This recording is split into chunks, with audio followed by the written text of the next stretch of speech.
पेठ येथील रास्ता रोको आंदोलन 5 दिवसापासून चालू असल्यामुळे सदरील जे शेतकरी आहेत, जे आंदोलक आहेत, यांची आपण परिस्थिती जाणून घेणार आहोत. तर पुढील प्रमाणे सर्व व्हिडिओ नक्की बघा, काय परिस्थिती आहे ते. बोला, काय नाव तुमचं? नाव काय? हां, कुठले आहे तुम्ही? देवगाव. हां, काय आम्ही ह्या मीटिंगसाठी आलेलो आहे. ज्या आमच्या गरजा काय आहे, आम्हाला जागा नाही, तर आम्ही खरीज प्लॉटमध्ये शेती करतो.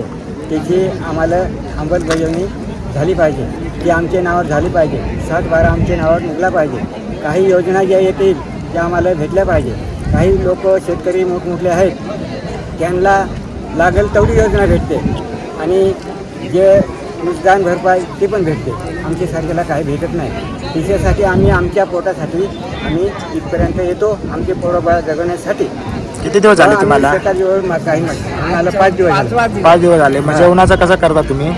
जेवण खाऊन वगैरे कसं? काय असं इकडून तिकडून देतात, ते काही शिजवून आम्हाला आणि पैसा पुरवतात. तर मग त्याच्यावर आम्ही आजपर्यंत इथं राहिलो.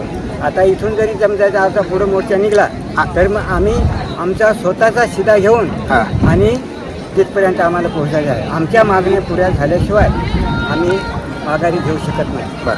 3 वाजेला त्याशिवाय रात्रभर उपाशी. आतापर्यंत पाणी सुद्धा नाही आम्हाला भेटला. कोणी सुखसुविधा पुरवत नाही बा तुम्हाला? पाणी सुद्धा भेटला ना. आता आम्ही गावातून जाऊन पाणी आणलं बाटलीनं, तेव्हा पाणी भेटलं आम्हाला. आणि जेवायला दुसऱ्या माणसाही दिला जेवायला, ते जेवत होते.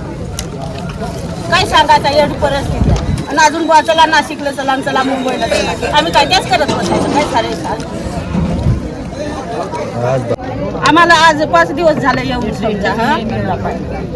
आम्हाला 1 दिवस जेवाय द्यायचं तर 1 दिवस द्यायचंच नाही. त्याशिवाय खिचडी राहते. आम्ही पांघरा यात्रा आणला नाही काही.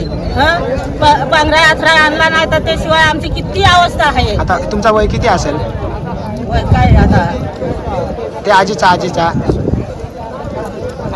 आता भाडा फुकट आहे. 70-75 असेल ना? फुकट भाडा आहे म्हणजे मग 60 वरच आहे तुमचा. आणि मग आता समजा ह्या अवस्थेत जर आम्हाला नाशिक सारखे शहरात नेत असतील, मुंबई सारखे शहरात आम्हाला आमची काय हालत चालायची? मग तुम्हाला काय द्यायचा इथं निर्णय लावा ना. बरोबर.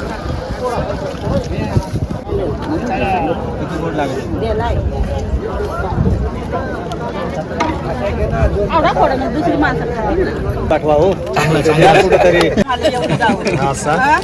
आम्हाला आहे का नाही घरी काही लेकरा बाळा? उन्हात आणत दिवसभर उन्हात बसायचा, रात्रीची थंडी वाजते.